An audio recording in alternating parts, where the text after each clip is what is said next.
están? Seguimos con este desafío presidencial buscando entregar distinciones a todos los votantes de la próxima segunda vuelta de elecciones presidenciales, planteando los temas de ciencia, de futuro y de medio ambiente que son relevantes para que la ciudadanía tome el rol de elegir a quienes interpreten sus necesidades en el futuro de Chile. Para eso hoy día queremos partir con la conversación de medio ambiente y tenemos dos ilustres invitadas. Analía Rojas, ella es economista pero también socia fundadora de Enerconex y es una activista medioambiental permanente en materia energética y por eso además es futura directora de ACER, así que bienvenida a este programa. Muchísimas gracias, Paloma, encantadísima de estar acá.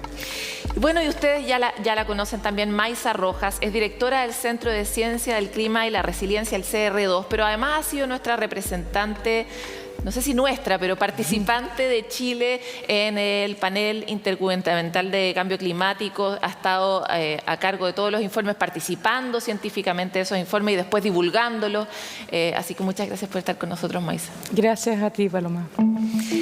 Hoy queremos tener una conversación que nos ayude a comprender mejor los desafíos del próximo presidente. Para todos es difícil entender la materialidad del cambio climático a pesar de que materialmente vivimos todo el rato sus consecuencias.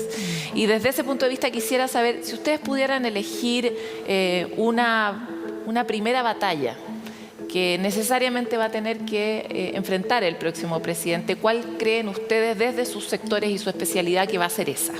Maysa. Primera batalla de cómo enfrentarlo, dices tú. Mira, yo creo que lo más importante es que continuemos en una ruta que ya está definida. El año 2019 Chile se comprometió con la carbono neutralidad al año 2050. Eso es lo que nos dice la ciencia que debe ocurrir para que, no sé si pueden ver esta chapita, para que logremos el objetivo ambicioso del Acuerdo de París, que es limitar el calentamiento a 1,5 grados. Así que yo diría que lo que hay que hacer es mantenerse en esa ruta y acelerarla. Analía. Sí, yo coincido con Maysa, pero también le agregaría el sinceramiento en el fondo del punto en donde estamos.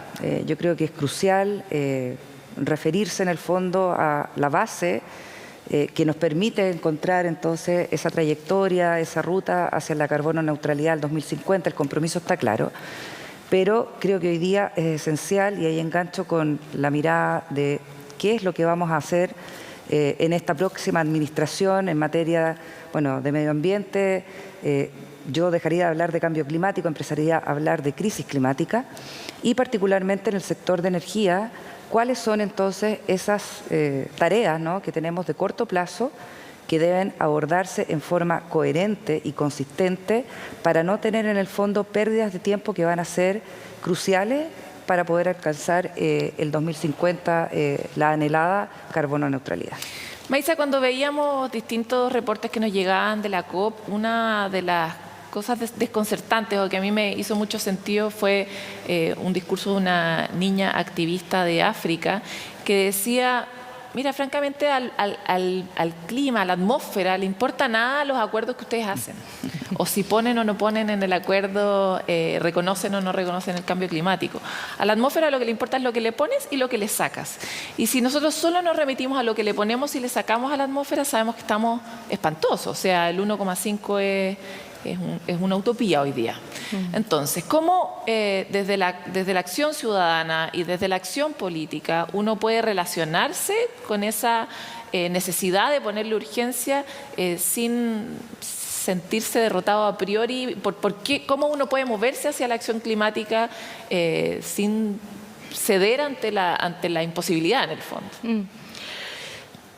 Bueno, yo creo que la buena noticia es que en el caso de Chile en particular, casi un 80% de nuestras emisiones vienen del sector energía y por lo tanto hay como un gran sector aquí que va a ayudar un montón a la solución, y ahí dejo a Analía que se explaye.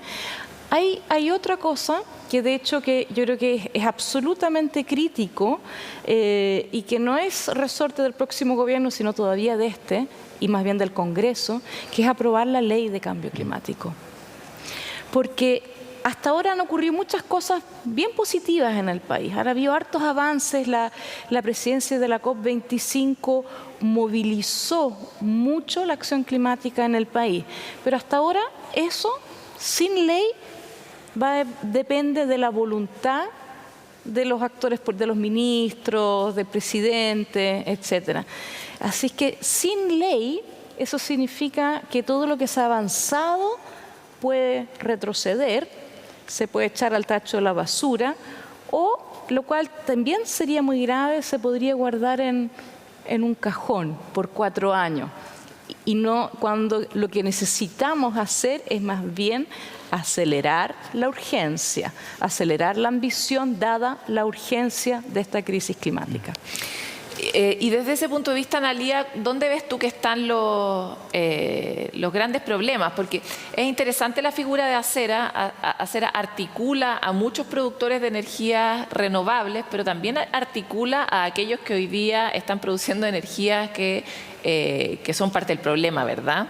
Y ellos tienen este doble, están tratando de transformarse muchos de ellos, pero tienen una enorme carga, un enorme dolor de tratar de no perder tanto con inversiones que son multimillonarias, etc. Entonces, ¿dónde sientes tú que está el gran problema para que este tipo de leyes se aprueben, pensando que los sectores económicos finalmente generan presiones en lo... Claro, la mirada, fíjate, yo creo que si tomamos este gremio, ¿no? Acera, que reúne 150 socios y más, están todos los socios de la cadena de valor del mundo renovable, no solamente productores de energía o generadores, sino también, bueno, tenemos tecnólogos, tenemos empresas transmisoras incluso, y obviamente todos aquellos que sirven entonces la gran industria de la renovable. Y por supuesto que la pregunta es, ¿hacemos entonces el cambio, ¿no? La transformación de la matriz energética con o sin aquellos que están, como tú decías, en la base, digamos, del desafío y la problemática? Y la verdad es que la respuesta es que hay que hacerlo juntos. O sea, aquí no puede quedar nadie afuera.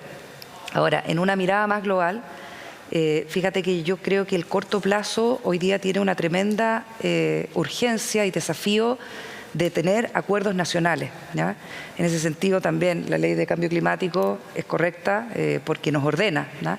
Pero hay otros ámbitos en el sector eléctrico particularmente que requieren de un macroacuerdo nacional que hoy día es ausente. Hoy día no tenemos ¿Qué eso. ámbitos? Bueno, por ejemplo, si nos referimos básicamente a cómo se tienen que disminuir las emisiones en el sector eléctrico, tú ves que hay por lo menos 4 sectores que son tremendamente críticos, ¿no? La electromovilidad, la eficiencia energética, más energías renovables y también el hidrógeno verde. Pero resulta que tenemos que tener políticas que estén conversando con esos 4 sectores, con esos 4 ámbitos, aparte de descansar en un 50%, fíjate tú, en la captura de los bosques. Entonces, la pregunta es suficiente, primero, los compromisos que tenemos en estos 4 sectores, en estos 4 ámbitos, más el 50% de, en fondo, la responsabilidad, ¿cierto?, de la captura de emisiones, de solamente, en el fondo, el planteamiento de la captura de bosque.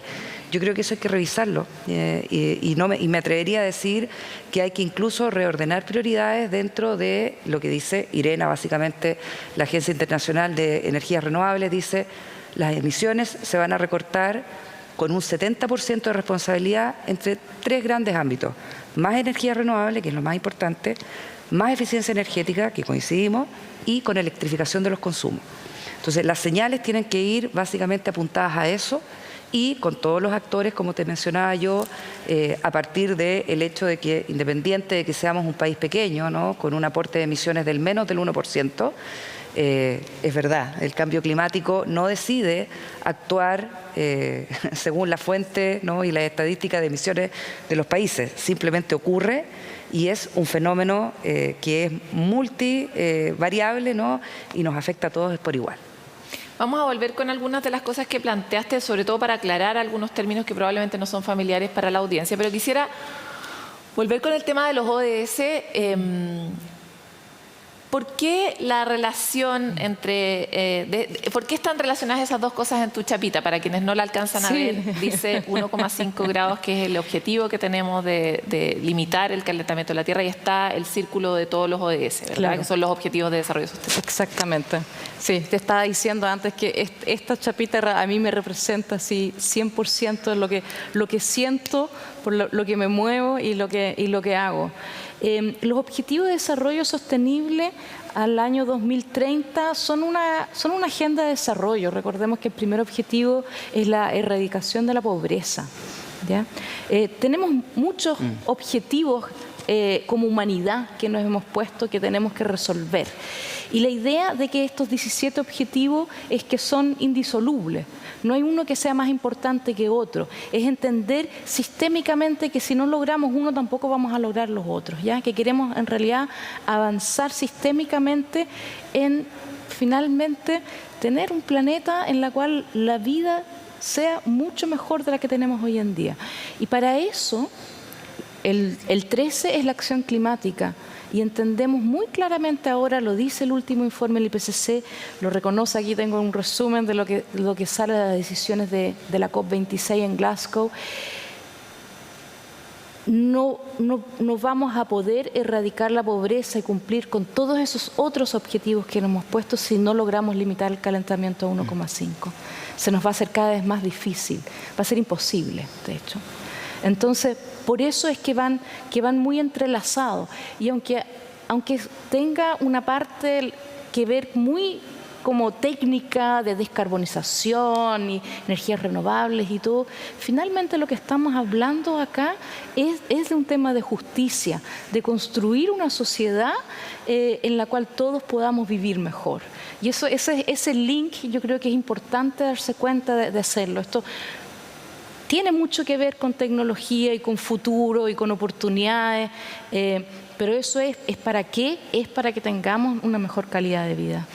Esta COP tuvo un montón de participación de las empresas, mucho más, todos los que estaban allá nos lo reportaban, como nunca habíamos visto tantas comisiones de empresas que están participando. Tú desde ese punto de vista, planteo la pregunta particularmente sobre ese sector, porque es un sector sin el cual este objetivo es imposible. Sí. Entonces, ¿cómo ves tú la disposición y cómo viste tú la disposición y la profundización de los compromisos de las empresas en esos sectores?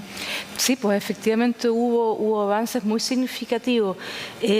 Bueno, siempre se dice de que las empresas se pueden mover mucho más rápido que el Estado, y en el multilateralismo esto también está siendo muy evidente. Mientras los países se demoran en ponerse de acuerdo, en tener textos ambiciosos,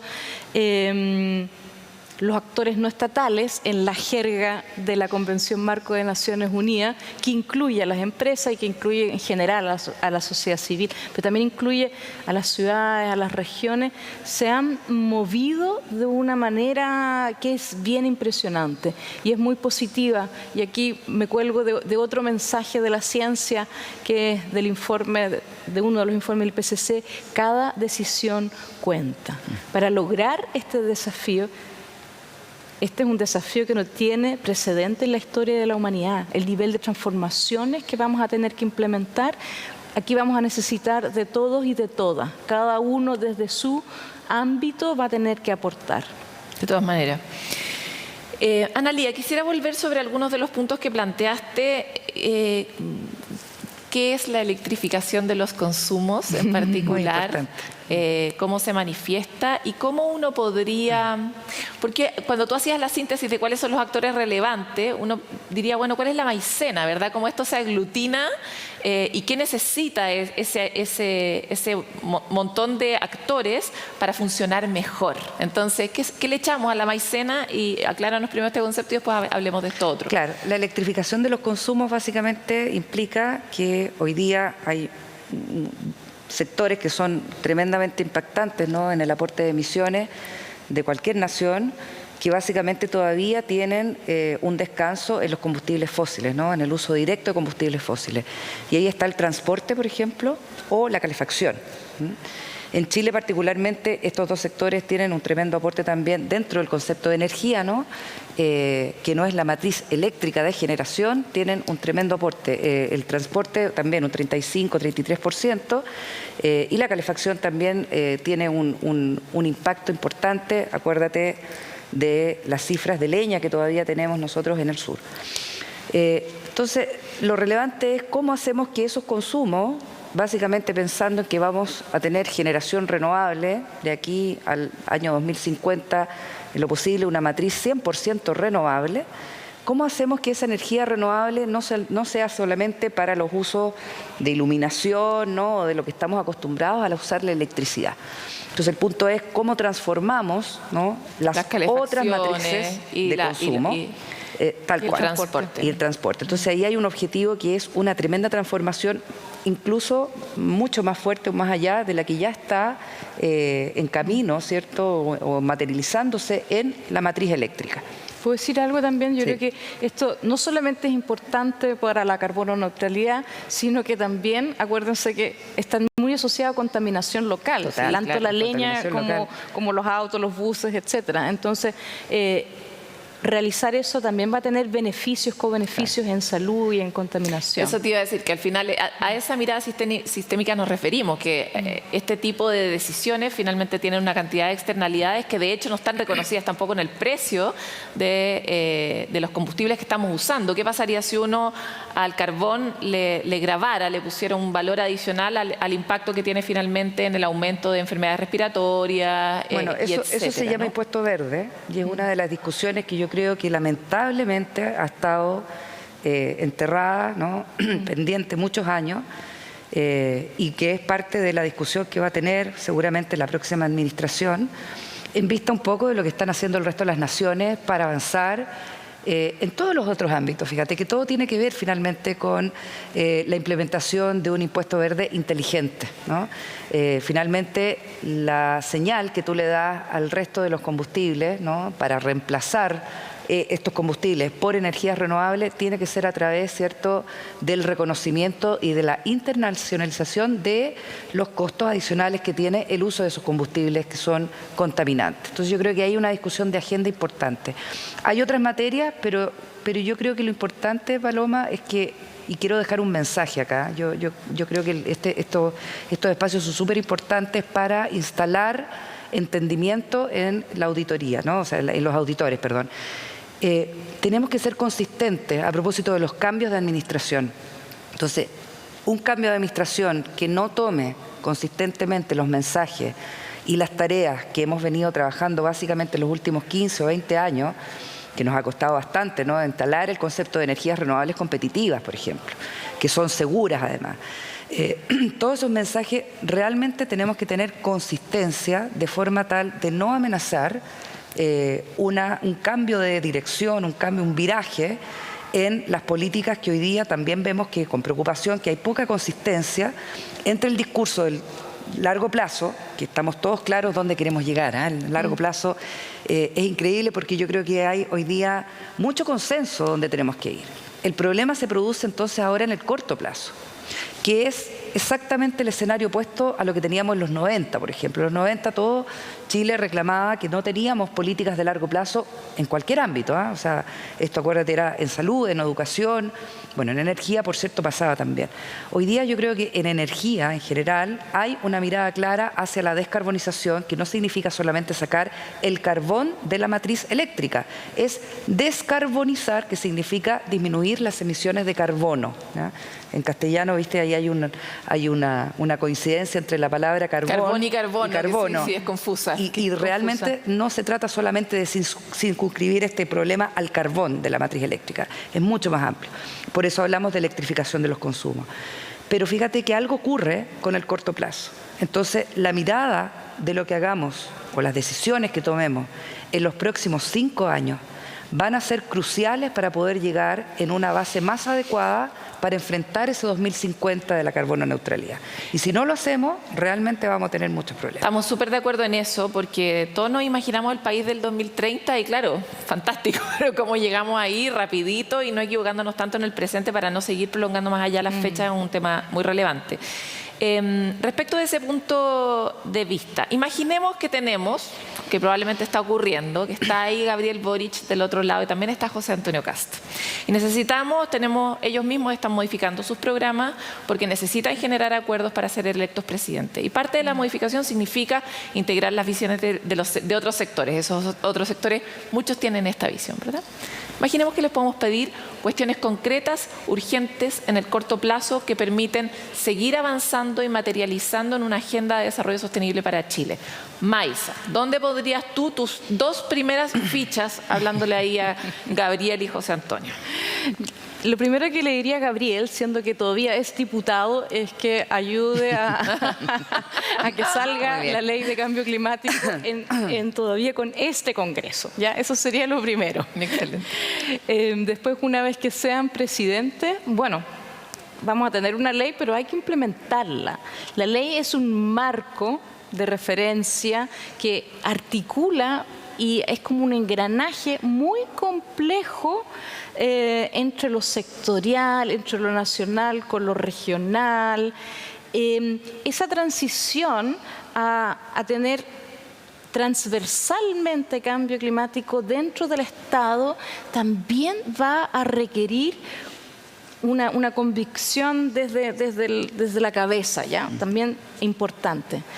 Y por último, lo que yo haría, porque efectivamente, dada la urgencia en esta década crítica y que todavía estamos con los coletazos de la pandemia, pensemos en medidas en que podamos reactivar la economía, dar empleo, y que eso nos ayude a acelerar, ¿ya? Como medidas de triple impacto social, ambiental, económico. Creación de puestos de trabajo verdes, por ejemplo. Exactamente. Sostenibilidad, claro.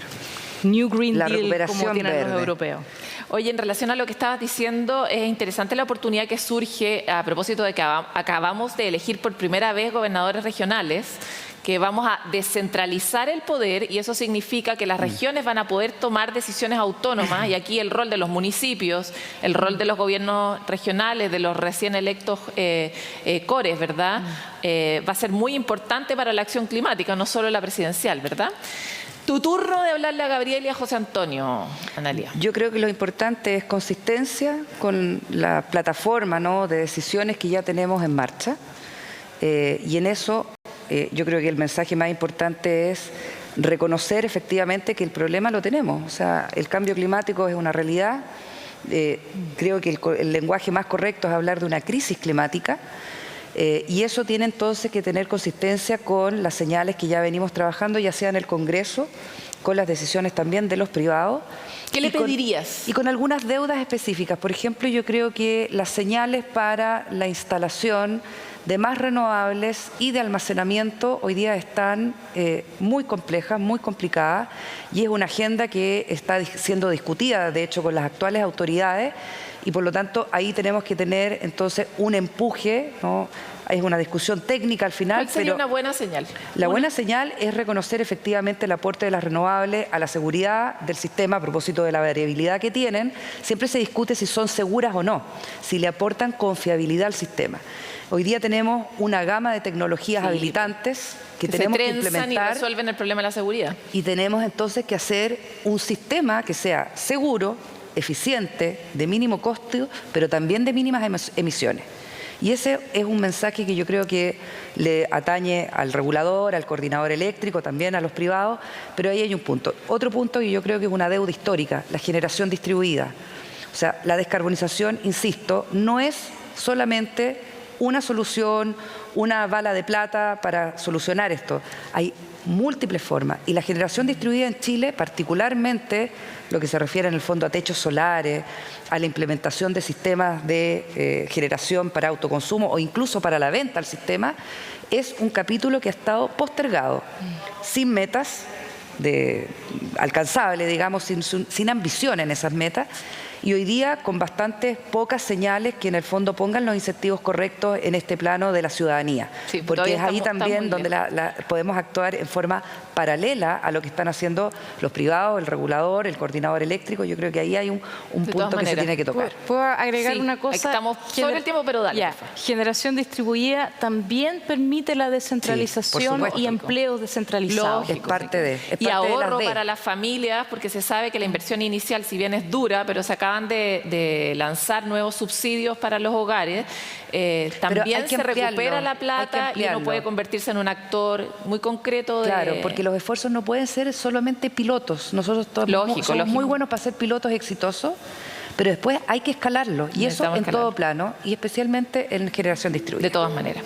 Les quiero agradecer a ambas. Lamentablemente se nos acabó el tiempo, pero tener a ambas Muchas gracias. rojas, nos Las gusta rojas. tenerlas acá. Muchas gracias. Excelente, gracias. Hasta la próxima. No son primas, son las dos especialistas y por eso las quisimos invitar, aunque tuvieran el mismo apellido. Nosotros estamos muy comprometidos con la tarea de instalar esta agenda para el próximo gobierno, principalmente por lo muy relevante que es para la vida de los chilenos actuales y los chilenos y chilenas del futuro, ¿verdad? Cuán duro se va a poner el panorama si es que no nos hacemos cargo de esto de forma sistémica, ya lo hablamos hoy día, así que les dejamos a ustedes elementos para elegir su próximo voto. Nos encontramos en el siguiente bloque hablando ahora de futuro.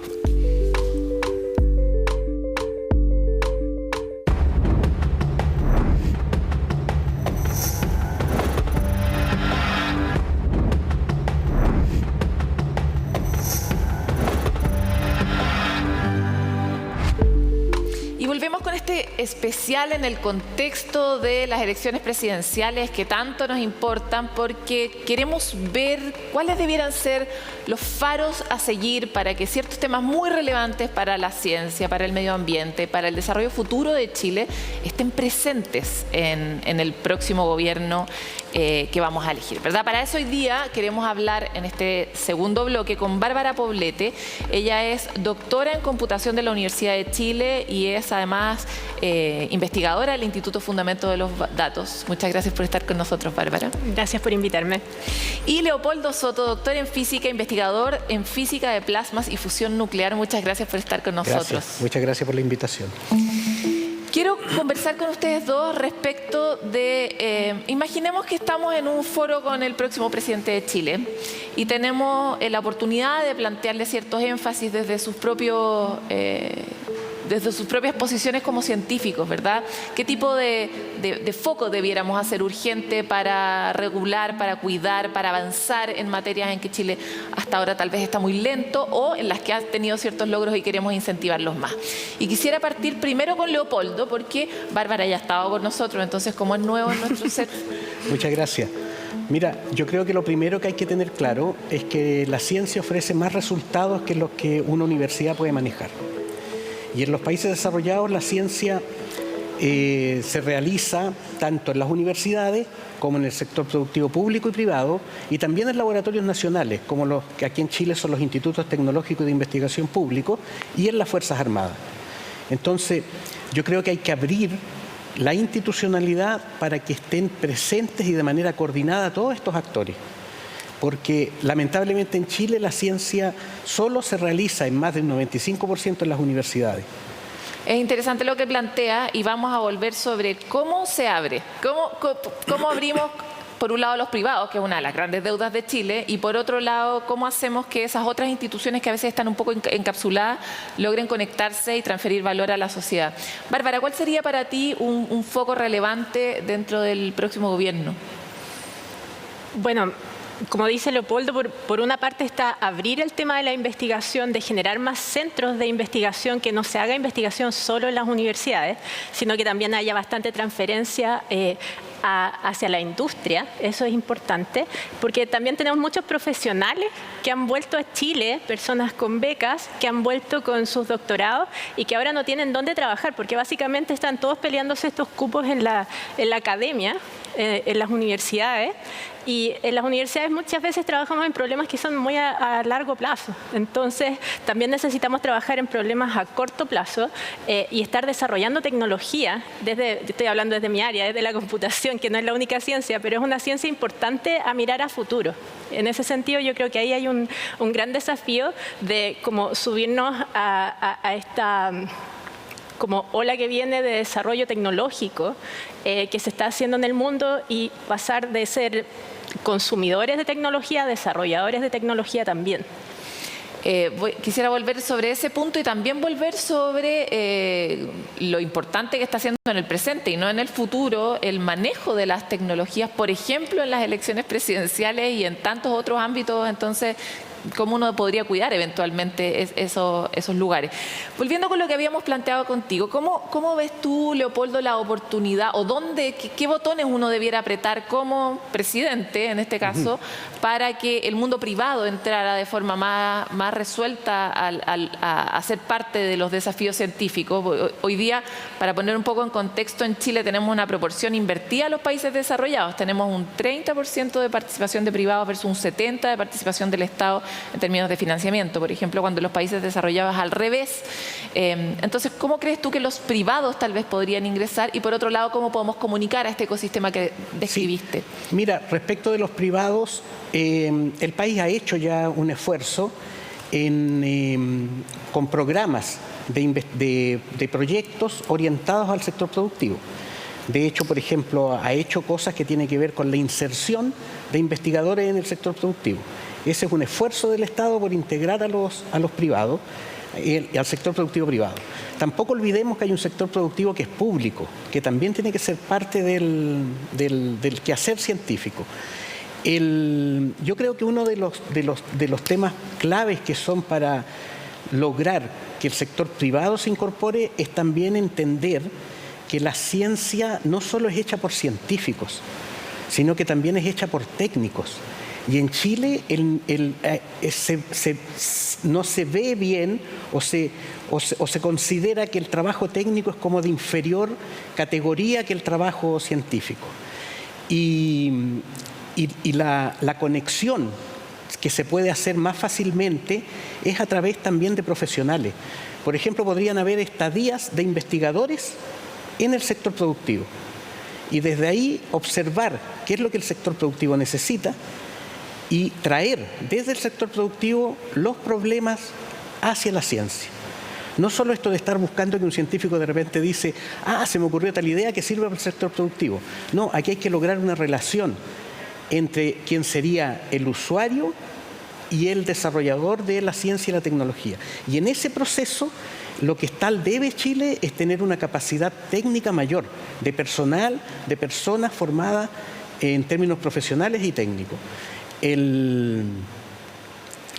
Ahora, este ecosistema, digamos, que involucre todos estos grupos sectores que yo nombré, institutos tecnológicos de investigación pública, las Fuerzas Armadas también. Por ejemplo, si uno mira la institucionalidad actual del Ministerio de Ciencia y Tecnología, se acaba de nombrar el Consejo Nacional de Ciencia, Tecnología, Conocimiento e Innovación, que tiene 14 miembros. 7 nombrados por 4 años y 7 nombrados por 2 años. La idea es que haya un traslape entre ellos y entre los distintos gobiernos. Pero si uno mira la composición de ese consejo, no hay una diversidad en términos temáticos, de género, geográficos e institucional.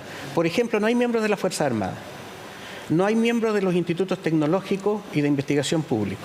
Está concentrado en el centro del país. Entonces, yo creo que un desafío, yo se lo plantearía a quien fuese presidente, es que hay que democratizar el sistema científico y hay que democratizar la ciencia. Y de este sistema pueden fluir los diferentes problemas, las preguntas. Y esas preguntas... Y representar nacionalmente las preguntas de todos los territorios que generalmente quedan marginadas, sobre todo las que no son del centro, ¿verdad? Exactamente, porque democratizar no significa que vamos a votar si la ley de Newton, la segunda ley de Newton es correcta o no. No vamos a someter a votación los resultados científicos, sino que conjugar todas las visiones, conjugar todas las diferentes visiones y que la ciencia llegue a diferentes sectores y que de los diferentes sectores también llegue conocimiento e información a la ciencia. Es interesante que has mencionado varias veces a las Fuerzas Armadas, que de hecho cumplen un rol muy relevante en materia científica alrededor del mundo. Exacto. Y aquí cumplen harto esa función, pero no está tan declarada y reconocida como lo hacen otros países, ¿verdad? Aquí de alguna forma tiene harto que ver con la voluntad, pero hay poca norma que permita disponibilizar barcos que son súper estratégicos en zonas como la Antártica, ¿verdad? Lo hemos visto en algunos reportajes que hemos hecho aquí en el área de CNN Futuro. Bárbara, quería volver contigo y tu especialidad. Tú has trabajado mucho en temas de inteligencia artificial, de sesgos, a propósito de lo que está planteando Leopoldo, de cómo finalmente nosotros seguimos reproduciendo. La ciencia también es víctima de todos los sesgos, de que siempre representamos al centro más que a la periferia, a los hombres más que a las mujeres, a ciertas instituciones por sobre otras. Pero también has trabajado en torno a los temas de discursos de odio, que es algo que estamos padeciendo todos los ciudadanos todos los días. ¿Cuál sería para ti un paso relevante para cuidar la ciudadanía digital? No es un problema súper simple de resolver. ¿Ya? A mí me han preguntado por qué surgen los discursos de odio. Si es que surgen porque estamos en redes sociales y todo es como despersonalizado, no sabes quién está al otro lado. Y yo creo que no, porque yo estaba en grupos WhatsApp donde la gente se conoce, son vecinos, y igual existe como como que va escalando un poco la agresividad sin darse cuenta. Entonces tiene que ver un poco con esta despersonalización a la que nos enfrentan los medios digitales y de poder opinar de todo lo que dicen las otras personas. Entonces, no sé, en Chile se ha hablado mucho de regulación de plataformas digitales, cómo nosotros vamos a regular qué cosas hacen las plataformas, y todos esos temas son complicados porque el tema de los discursos de odio no es solo un problema técnico, sino que es un tema sociopolítico, o sea, tiene que ver con todas las cosas, es como las noticias falsas también, tiene que ver con lo que nos hace ser humanos, ¿ah? Tiene que ver con la habilitación que hacen las plataformas de eso y la amplificación de los discursos de odio también, que es algo que nos gustaría evitar y entender bien. Y para eso las plataformas ahora son como cajas negras para nosotros. No podemos saber qué es lo que están haciendo, cómo están decidiendo qué contenido amplificar o cuál no. Como que me desvié de la pregunta. No, está perfecto. Por Sí. lo tanto, deberíamos preocuparnos de que abran esa caja negra. Uno debería, como país, estar atento de cuáles son... Uno debiera pedirle algo al diseño de los algoritmos, por ejemplo. Te lo planteo porque parte de lo que se discute en torno a este tema es dónde uno limita la libertad de expresión versus cuida la democracia, la ciudadanía, el bien común. Sí. Ahí es un tema delicado, porque si tú regulas mal, yo no trabajo en el tema de regulación, o sea, yo no soy abogado, conozco mucha gente que es experta en estos temas. Si tú haces una mala regulación, lo que puedes hacer es estar limitando la libertad de expresión. Entonces, yo no iría ahí. Los países todavía no están haciendo eso, los centros de gente que es especializada en el tema de regulación de plataformas digitales no se atreve a hacer lo que está tratando de hacer Chile ahora, ¿ya? Entonces, en ese sentido, yo tomaría quizás un paso atrás. Entonces, y de ahí como que se me fue. ¿Pero qué harías para que Sí. sí se cuidaran las cosas? Sí, mira, te quería decir con respecto al tema de los sesgos.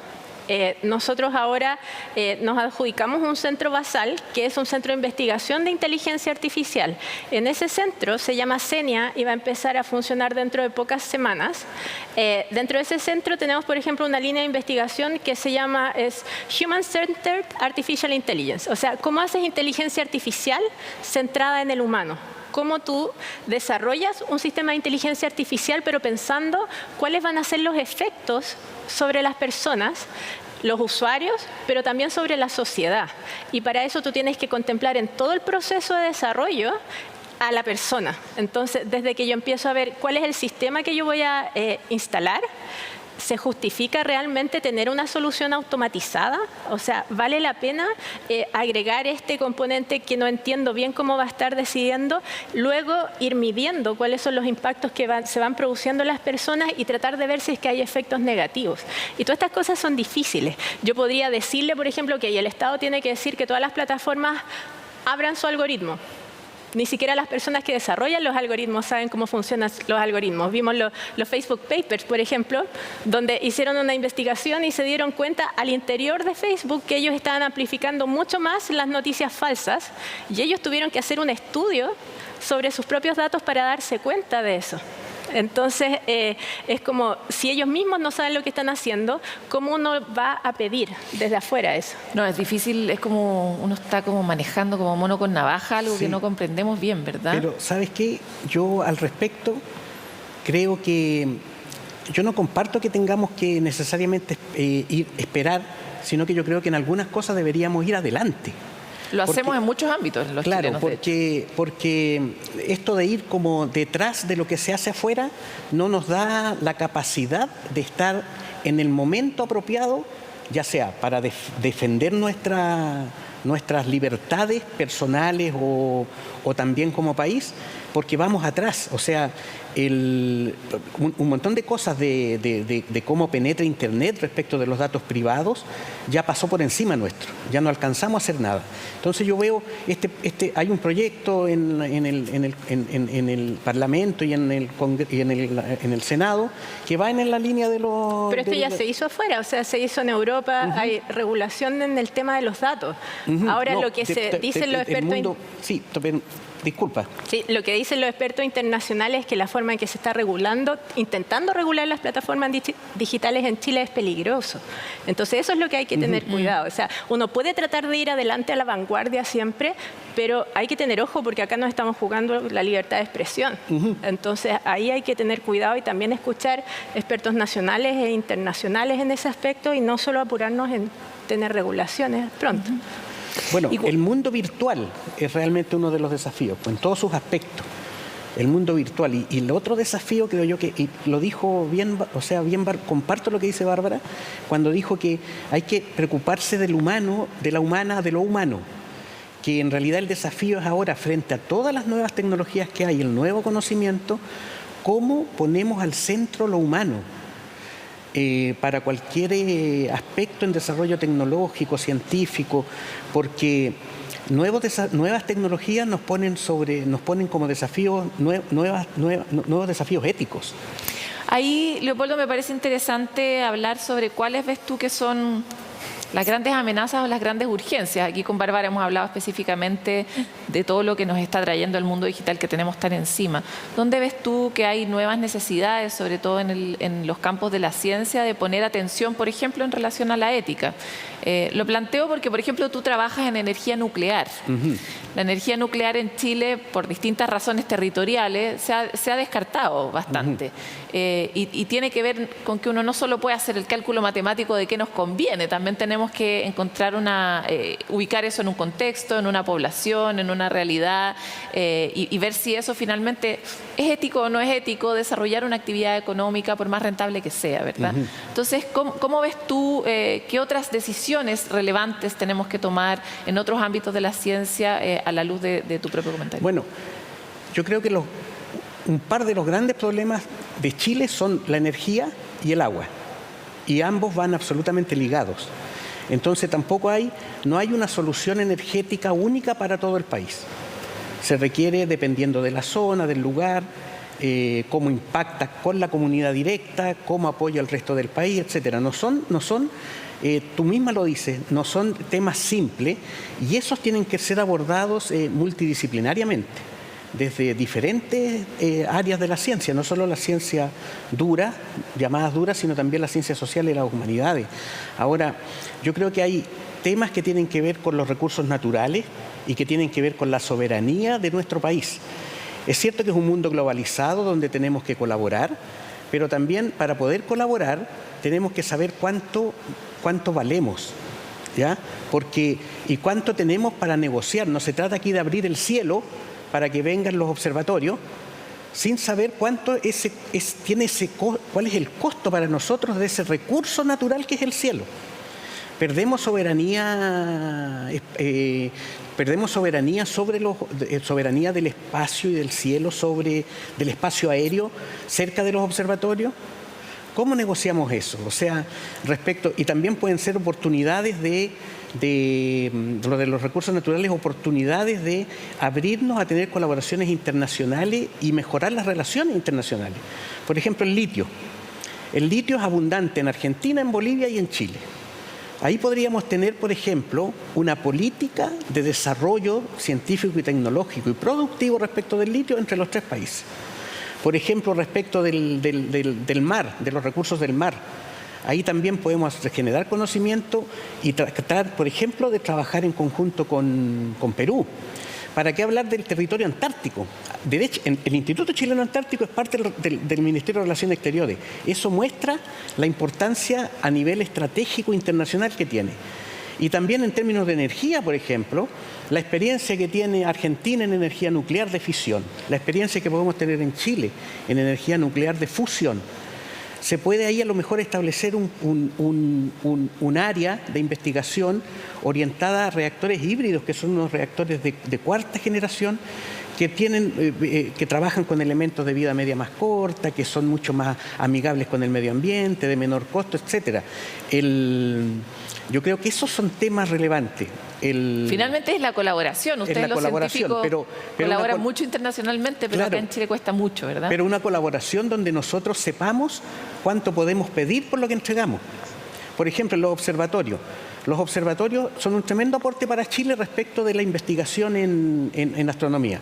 Sin embargo, no aprovechamos las capacidades tecnológicas de los observatorios para apoyar la investigación en Chile en otros ámbitos. Yo te comentaba que tenemos dificultades en el ámbito técnico y profesional del desarrollo científico. Por ejemplo, ahí podrían formarse ingenieros, hacer sus pasantías en los observatorios.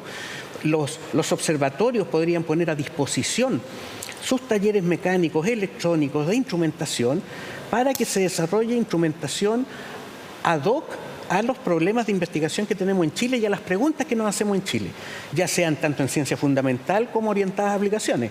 Entonces, o sea, no solo tener 10%, para los que no saben, por ejemplo, del Observatorio ALMA, nosotros tenemos un 10% de la observación que queda como al servicio de nuestra ciencia. Sí. Uno también podría pedir estas otras cosas cuando hacen los acuerdos internacionales para dejar capacidades humanas instaladas y dejar soluciones resueltas territorialmente. También, ¿verdad? Exacto. Y también desarrollos tecnológicos que se hagan en Chile. O sea, podría pedirse en esos acuerdos que determinada tecnología que se va a usar en los observatorios se desarrolle en Chile. Nos queda 1 minuto por cada uno para hablarle directamente al próximo presidente de Chile, que va a ser o Gabriel Boric o José Antonio Kast. Respecto de ¿cuál es la urgencia para su próximo gobierno en materia científica? Vamos a irnos por el lado de estimular la educación técnica, etcétera, no sé, aumentar el presupuesto de ciencia. ¿Cuáles serían para ustedes la primera de las batallas en el próximo gobierno para mejorar la situación de la ciencia en Chile? Bárbara, tu minuto. Para mí sería que por favor no disminuyan el presupuesto en ciencia, que lo aumenten de manera significativa, acorde a la inversión que están haciendo otros países y países desarrollados, que se mantenga también el esfuerzo que ha hecho el gobierno actual por la inserción de las mujeres en ciencia. O sea, a mí me consta que han trabajado bastante como en levantar toda la información, y ahora que está toda esa información hay que ponerlo en la práctica. O sea, ¿cómo hacemos que toda esta fuerza de investigación científica que traemos las mujeres y la diversidad que aportamos, como tú también decías, a todo el desarrollo, pueda mantenerse, sostenerse en el tiempo y que las mujeres permanezcan en las áreas tecnológicas de STEM? Entonces, básicamente, mayor inversión, y es algo que con la pandemia se ha visto lo importante que es nosotros ser desarrolladores de ciencia, y en ese tema también tiene que ver con la soberanía tecnológica que tengamos también en el desarrollo de todo esto que viene de inteligencia artificial. Ahora actualmente el Estado está comprando mucha tecnología de inteligencia artificial, se está pidiendo en licitaciones públicas, pero ¿quién lo está auditando? ¿Por qué no lo estamos comprando a instituciones chilenas que lo desarrollen de acuerdo a la realidad nacional? Sobre todo con lo sensible que es comprar una tecnología de este tipo por los mismos temas que tú pusiste. Y está hecha para una realidad completamente distinta a la nuestra. Entonces necesitamos invertir invertir de antemano en tener todo este capital humano gigante que vamos a necesitar a futuro. De todas Esa maneras. es Bueno, mi y ahí en petición. género ha sido un gran avance el lanzamiento de la primera política mundial para la inserción de género que la hizo justamente la subsecretaria Torrealba. Así que interesante lo que podría ocurrir con eso si es que se profundiza a futuro. Leopoldo, tu minuto con los presidentes. Ya, mira, yo creo que una de las grandes posibilidades que tiene Chile es que la gente es muy creativa. Las personas son muy creativas, tienen un talento para encontrar soluciones simples a problemas complejos. O sea, si usáramos todo el ingenio que hay en la producción de memes, en otras cosas probablemente seríamos un país de otro El nivel. meme nos ha salvado la vida Sí, en esta tristeza, pero, ¿verdad? por ejemplo, yo creo entonces que hay que dar el espacio, la primera tarea es dar el espacio a todos esos jóvenes que han logrado formarse a nivel científico y todos también, y abrir el espacio para formar gente a nivel técnico y encontrar un lugar donde puedan desarrollarse. Y hay lugares donde se pueden desarrollar. Y esto lo digo directamente, yo trabajo en un instituto tecnológico de investigación público, en la Comisión Chilena de Energía Nuclear, y me doy cuenta cuáles son las potencialidades que tienen y las desventajas. Y una desventaja, y esto ocurre en todos los institutos tecnológicos de investigación público, que no hay suficientes investigadores profesionales. Hay apoyo técnico, muy bueno, infraestructura, existen. Entonces, para mí es tan obvio que hay que abrir las puertas de los institutos tecnológicos de investigación del Estado, que son alrededor de 15, y contratar ahí gente, contratar investigadores profesionales formados y que desde ahí puedan desarrollar todo su potencial creativo en función de generar conocimiento, buscar soluciones importantes para los problemas del país, etcétera. Para mí es como... en Chile se han hecho esfuerzos por llevar la investigación a las universidades.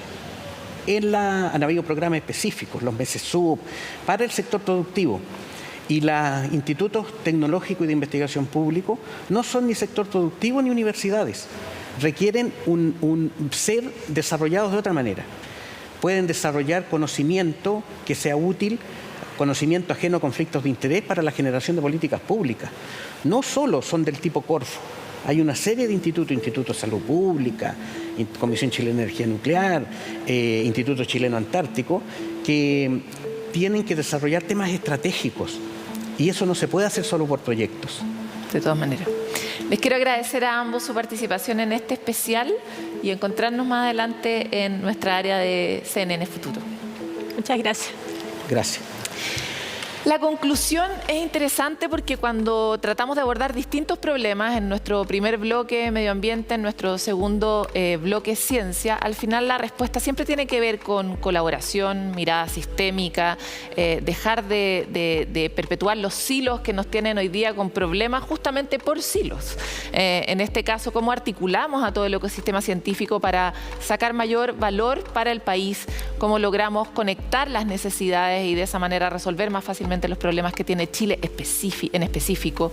En fin, tenemos mucho trabajo por hacer, mucho paño por cortar para el próximo presidente de la República y por lo mismo quisimos levantar esta conversación para que usted, a través de su voto, priorice y estimule a sus representantes para que pongan foco en estos temas que van a ser tan relevantes para que los chilenos y chilenas tengamos un mejor país. Nos encontramos en otro programa de CNN Futuro.